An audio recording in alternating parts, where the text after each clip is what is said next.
petits pirates, j'espère que vous allez bien. Bienvenue pour cette nouvelle vidéo où nous allons enfin parler du deck de démarrage Shanks. Ce deck de démarrage que j'aime tant, que je déteste tout autant pour la simple et unique raison que je n'ai pas pu la précommander. Je suis dégoûté. Dans ma tête, il allait sortir beaucoup plus tard que les premiers decks de démarrage. Du coup, je m'y suis pris beaucoup trop tard. Aujourd'hui, le deck, il vaut 40 balles et c'est hors de question. Tiens, d'ailleurs, je reçois un appel de mon fournisseur. Allô? T'as trouvé des decks? Des decks japonais pour faire de l'ouverture? Mais trop bien. Combien? 200 balles? Non, merci. Voilà, bref, on va analyser ce deuxième deck de démarrage violet et il y a des trucs que j'aime, vous verrez, il y a des trucs que j'aime moins. Et on va commencer tout de suite par quelque chose que j'aime moins directement, le leader du deck, Shanks le rouge. Shanks, donc qui est un leader, tout ce qu'il y a de plus classique, monocolore, c'est-à-dire il a 5 PV, on peut jouer uniquement des cartes violettes à l'intérieur du deck. 5000 de puissance, il a un archétype qu'on avait déjà vu dans les cartes de l'OP01 qui est l'archétype film. Il fait partie des 4 empereurs et bien sûr de l'équipage du roux. Et là maintenant on va discuter de la carte parce que bon ok, on peut kiffer le personnage de Shanks, on peut dire que là avec sa chemise bien ouverte il est sexy tout ça, mais ouais, mais non, moi il me plaît pas. Alors pourquoi? Activation principale, une fois par tour, donne -3. Tous vos personnages de type film gagnent plus de 1000 de puissance pendant la durée du tour. Là, tout de suite, on peut se dire, ok, c'est super puissant. J'ai un board, en fait, avec... j'ai 5 personnages de type film, c'est ça le problème. De type film qui gagnent plus de 1000 de puissance pendant toute la durée du tour. Ok, c'est bien. Plus de 1000 de puissance pendant toute la durée du tour, c'est ok. Donne -3, ça commence à être un coup. Surtout que, voilà... Dans le cas où on a 5 créas sur le board, on est d'accord. Plus de 1000 de puissance sur tout le board, c'est très fort. Mais dans un deck violet, qui se veut plutôt ramp, qui va vouloir, on va vouloir quand même mettre des cartes qui ont un certain coup dedans, est-ce qu'on va vouloir jouer 5 personnages sur le board? C'est ça la grosse question. Est-ce que je vais tenter un genre d'OTK avec 5 personnages sur le board, sachant qu'en plus mon adversaire il a pu en gérer avec le temps. Si je tombe sur du bleu, il va me renvoyer dans la main à chaque tour. Si je tombe sur un autre violet type Kaido, il va complètement me les détruire mes créas. Donc en fait au final je vais jamais avoir 5 personnages sur le board à booster de plus de 1000. Alors que, voilà, mettre plus de 1000 à une créa, enfin un personnage, pardon, je parle en créature, mais c'est des personnages, ça coûte en final 2 cartes donne qu'on va garder au prochain tour. 2 cartes donne en mode actif qu'on va accoler à nos personnages. Alors forcément, donne -3, ça sous-entend qu'on ait pu jouer nos cartes donne avant de les renvoyer dans le deck. Mais je sais pas, moi il y a un truc qui me gêne un petit peu avec ce pouvoir, d'autant plus que ça ne s'applique que à l'archétype film en fait. Et autant l'archétype film, vous allez voir, il n'est pas dégueulasse, mais autant ce leader qui m'oblige à avoir un archétype film, à booster des cartes uniquement film, ça fait que je vais être moins apte à vouloir jouer du King, à vouloir jouer du Kaido dans le deck, alors qu'il y a la place pour ça.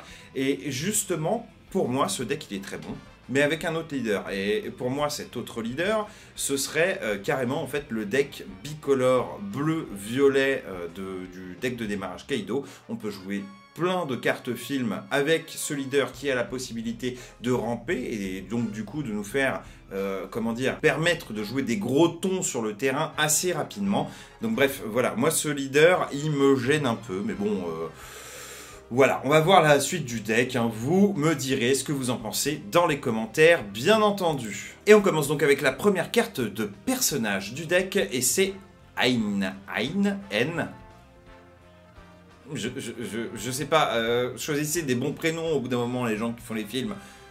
Donc bref, vous verrez, toutes les cartes du deck ont bien sûr le trait film, mais elle fait partie de la Néomarine, hein. C'est pas uniquement tiré du film Red, hein. Justement, il y a un autre deck qui est tiré du film Red, c'est un deck rouge qu'on peut pas se procurer du tout, parce qu'il vaut très très cher aussi, et je suis un peu dégoûté de ne pas l'avoir acheté au moment où il valait que dalle d'ailleurs. Donc cette Aina, quand elle est jouée, coup de 4, puissance de 5000, elle n'a pas de valeur de contre. Quand vous la jouez, donc vous ajoutez jusqu'à une une carte donne depuis votre deck donne en mode inertie. Donc une carte à 4 qui nous permet de ramper comme on a pu en voir dans le deck Kaido. Seulement celle-ci, elle a l'archétype film. Donc voilà, c'est la carte rampe à 4 du deck. Rien à dire de plus dessus, vous connaissez la mécanique. Et pour ceux qui ne connaissent pas la mécanique, je vous invite à aller voir ma vidéo sur Kaido, je mettrai un petit lien si j'y pense en haut, et puis c'est tout. Prochaine carte, on passera à Anne. Anne qui est donc de l'archétype film, qui a un coût de 2, une puissance de 3000, et qui est tout simplement le bloqueur du deck. Il fait partie aussi du Pirate Festival, mais bon, ça n'aura pas énormément d'importance pour les mécaniques du deck. Par contre, le fait que ce soit une carte film, ça peut être intéressant. Bon, petit bloqueur à 2, 3000 de puissance, pas grand chose à dire dessus, mais retenez que c'est une carte qui a l'archétype film. On passe à la suivante. Et la suivante, c'est un personnage qu'on connaît déjà car il s'agit de Uta. Uta qu'on retrouve cette fois-ci donc en violet, un coût de 4, une puissance de 5000, une valeur de contre de plus 1000. Elle a l'archétype film et uniquement film, ce que je trouve un petit peu dommage. On aurait peut-être pu lui donner l'équipage de, je sais pas, de Chancelleroux, quelque chose comme ça, bref. C'est un bloqueur, donc cette fois-ci avec 5000 de puissance. Donc un bloqueur quand même beaucoup plus intéressant qu'un bloqueur à 2 parce que c'est un bloqueur à 5000 donc potentiellement qui pourra survivre si pour peu qu'on la défende un peu, et elle a une capacité très intéressante. Quand elle bloque, on fait donne -1 et là on va placer un personnage de notre adversaire avec un coût de 5 ou moins en mode inertie. Alors cette carte, limite, je trouve que c'est la carte la plus forte du deck.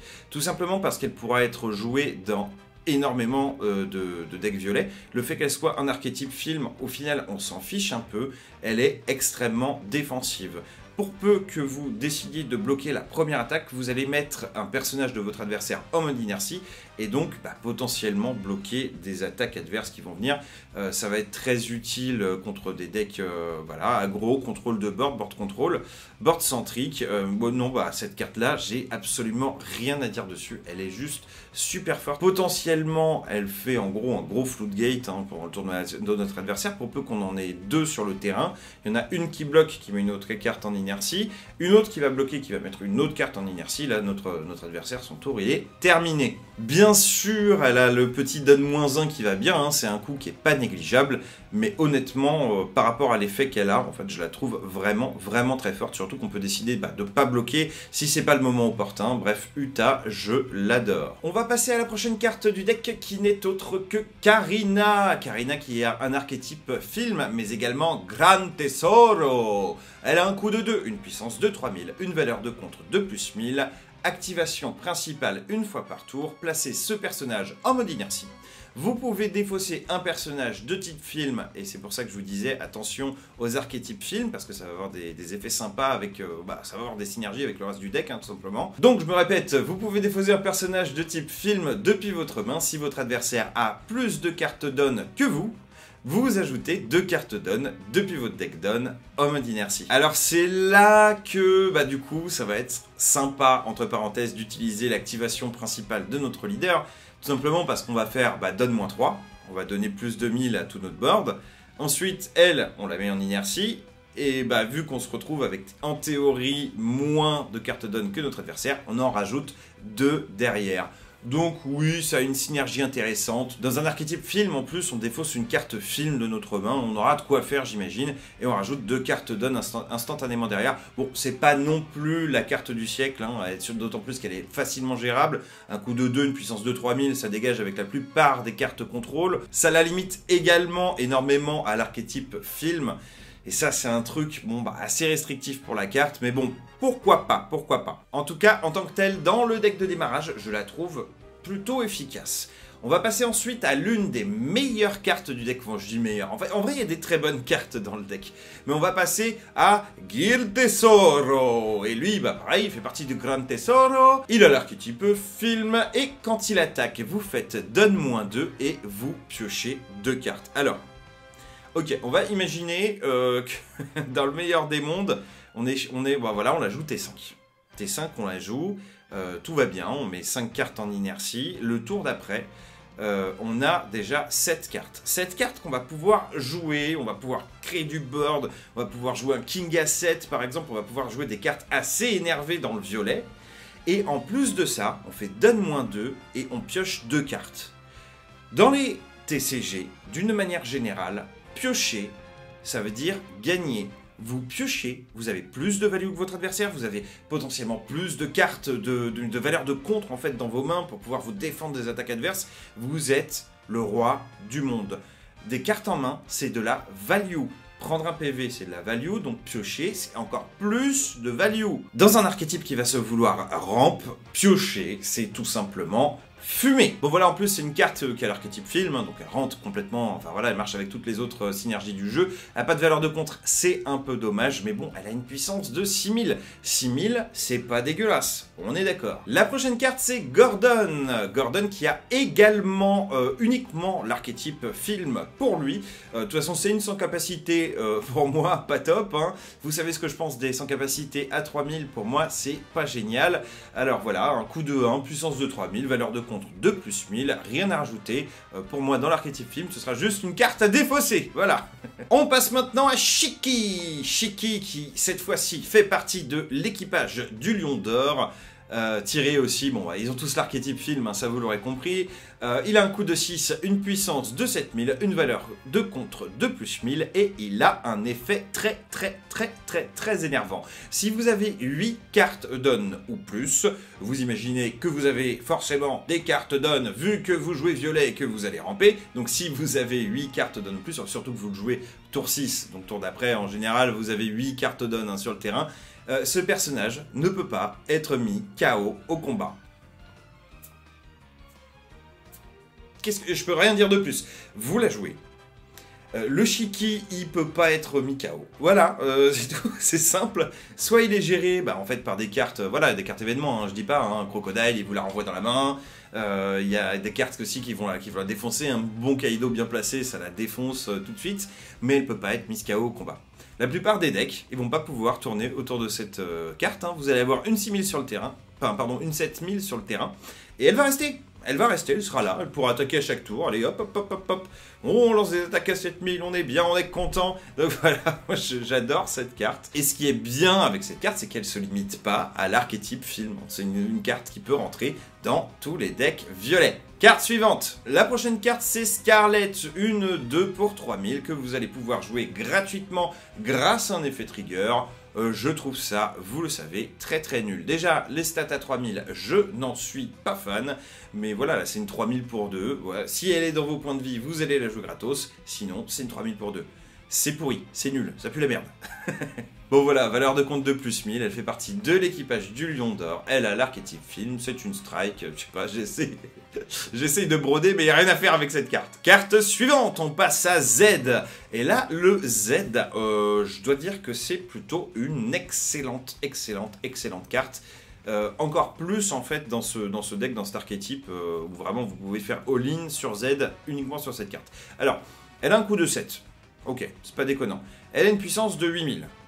C'est énorme, c'est énorme. Elle n'a pas de valeur de contre, mais heureusement qu'elle n'a pas de valeur de contre, sinon elle serait pétée. Elle fait partie de la Néo Marine, elle a l'archétype film, lorsque ce personnage combat des personnages d'attributs strike.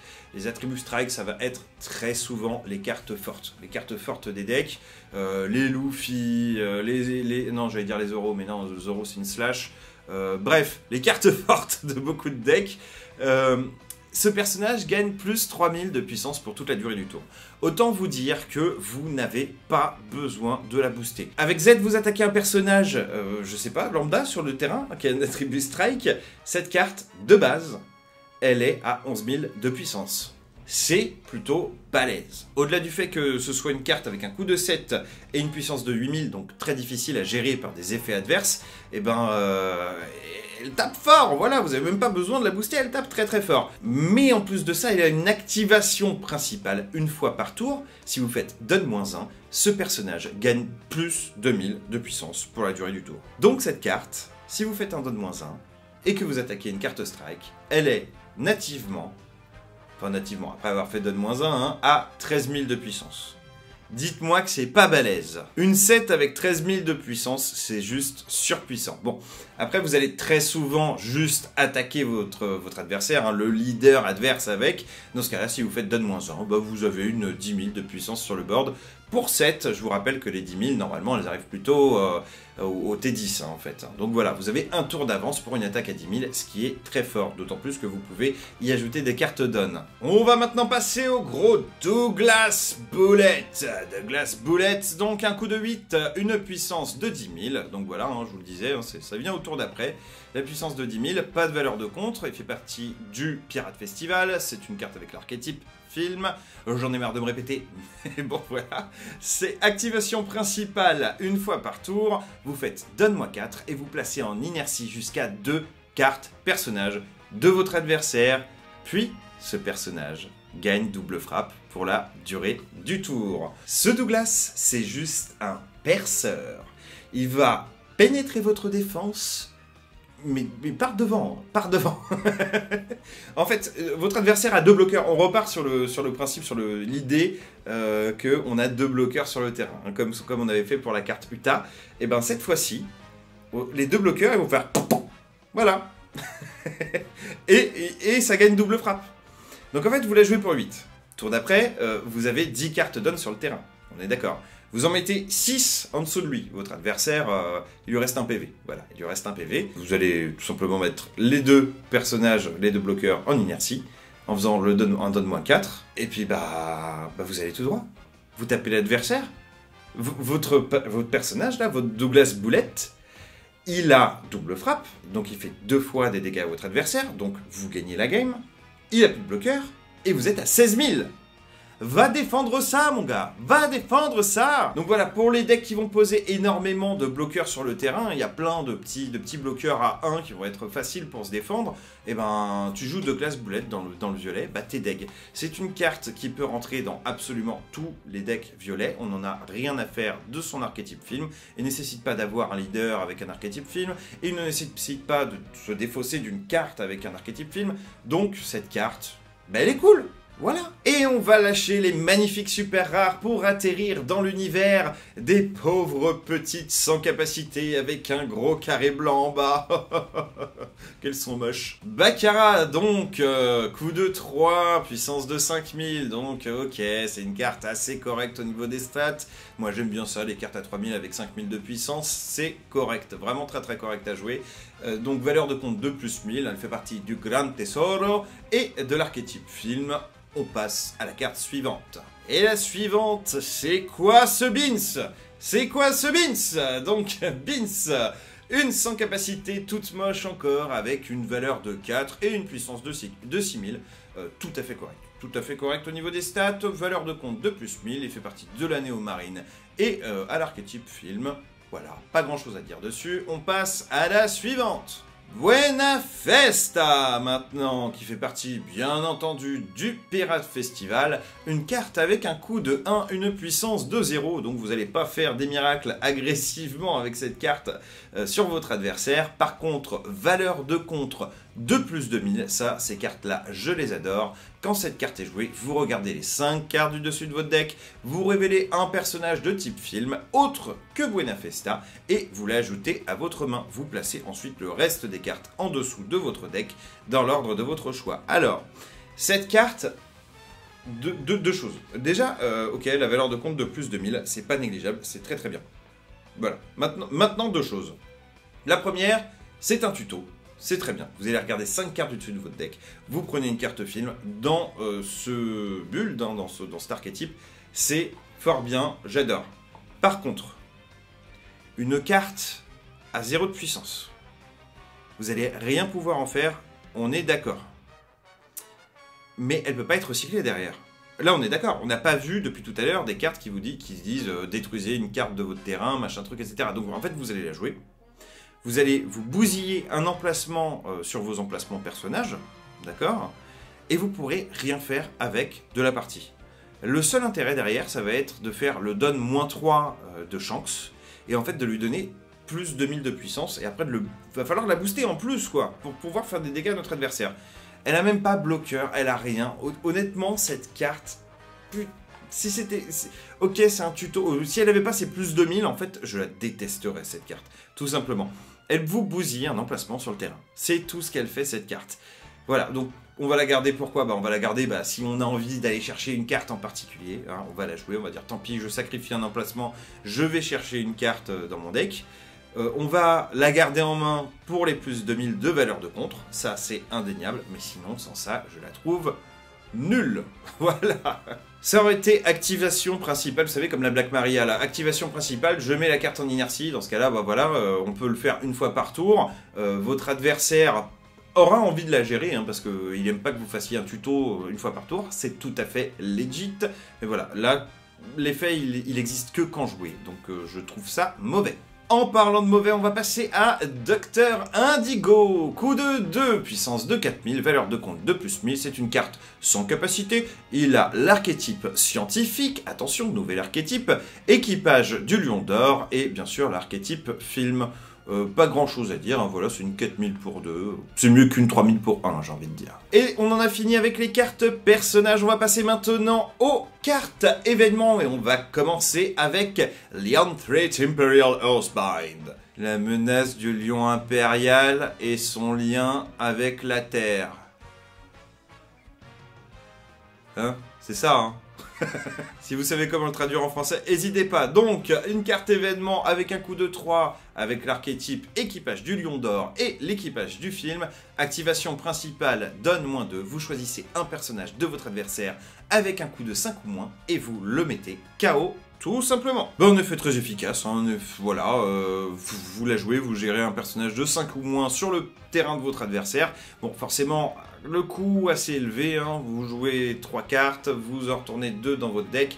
Mais honnêtement, une carte à 5 ou moins, ça peut valoir le coup. C'est ce genre de cartes. Les cartes à 5 en général, c'est les cartes un peu combo qu'on a envie de gérer. Hein, donc, vraiment ce qu'il faut au niveau de la gestion de board. Et après, elle a une petite capacité trigger sympa. Hein, ajouter une carte donne depuis votre deck donne en mode actif. Donc vous allez ramper. Si vous la révélez depuis vos points de vie, c'est toujours très sympatoche. Et bon, la carte, elle a beau avoir un truc blanc là en dessous, je la trouve plutôt jolie. Bon, d'ailleurs, c'est le moment de souligner que c'est les premières cartes événements qui sont du coup tirées du dessin animé. Bah oui, c'est tiré des films, hein, donc forcément, ils vont pas mettre des archétypes tirés du manga, ça n'existe pas. La prochaine et dernière carte du deck, donc ce sera Union Armada. Coup de 2, elle a l'archétype Pirate Festival et l'archétype film. C'est une carte contre et elle dit jusqu'à un de vos personnages ou leaders de type film gagne plus 4000 de puissance durant ce combat. Si la carte ciblée est un personnage, cette carte ne peut pas être mise KO pour la durée du tour. Waouh! Bon, elle est pas si forte que ça, parce que bon, on est d'accord, c'est lié à l'archétype film. Ça aurait été... et voilà, juste une carte violette, ça aurait été complètement fumé, on est d'accord. Mais voilà, si votre adversaire a à tout prix envie de tuer une de vos créas, je sais pas, par exemple, une Uta bloqueur, par exemple, et ben, pour 2, vous lui mettez plus 4000, vous vous défendez de la première attaque, mais en plus...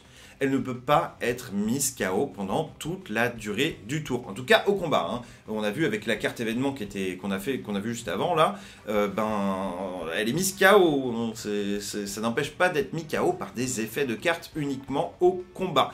Mais bon, voilà, moi je trouve que cette carte, elle est vraiment super forte. En tout cas, dans l'archétype film. En dehors, c'est sûr que ça servira pas à grand chose. Capacité trigger, vous ajoutez jusqu'à une carte donne depuis votre deck donne en mode actif. Encore une capacité rampe, hein, voilà, on prend. Après, si on joue un deck uniquement, on va dire, film, cette carte-là, à mon avis, on va pas utiliser la capacité trigger. On va gentiment la rajouter à notre main et l'utiliser au moment opportun. Voilà, c'est mon avis. Et voilà, c'est tout pour la présentation du deck, donc le deck film, hein, avec le leader Shanks. J'espère que cette vidéo vous a plu. N'hésitez pas à me dire ce que vous pensez du deck dans les commentaires. Il m'arrive de passer à côté de certains rulings, de certaines idées de construction de deck des fois, donc n'hésitez pas à me le faire remarquer si vous avez senti quelque chose, genre une carte que moi je dis elle est mauvaise, si vous la sentez bonne, eh bien dites-le moi, venez on discute un peu. Comme d'habitude, n'hésitez pas à mettre des likes, à vous abonner, oui, à lâcher des commentaires comme je viens de le dire juste avant, mais surtout je vous dis à la semaine prochaine parce qu'on va se retrouver pour des vidéos tout à fait particulières, des vidéos de gameplay, avec les 4 decks de démarrage que vous allez pouvoir avoir la chance de jouer pendant les super pré-release, si bien sûr vous avez eu la chance de vous inscrire à un événement. Sur ce, bisous du bout du doigt, je vous dis à très très vite les petits pirates, ciao.